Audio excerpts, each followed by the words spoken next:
One day, a professor stood before his class holding a large, empty glass jar.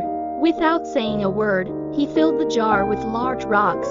Once the jar was full, he asked his students, "Is the jar full?" The students agreed it was. The professor then picked up a box of pebbles and poured them into the jar.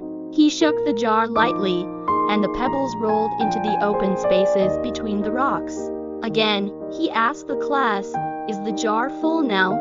The students laughed and agreed it was. The professor smiled and picked up a bag of sand.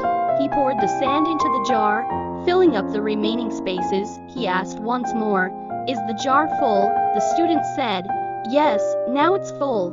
The professor then pulled out 2 cups of coffee and poured them into the jar. The liquid soaked into the sand, leaving no space unfilled. The students laughed. "Now," the professor said, "I want you to recognize that this jar represents your life.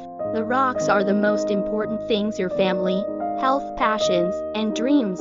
Even if everything else were lost, your life would still be full if you had these. The pebbles are the other things that matter, like your job, house, and friendships. The sand represents the small stuff: emails, errands, and minor tasks. If you put the sand in first, there's no room for the rocks or the pebbles."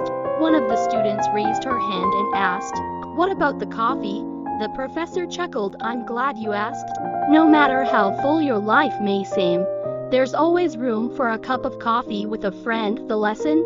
Focus on what truly matters in life and let the small stuff fall into place. And never underestimate the value of meaningful moments with loved ones.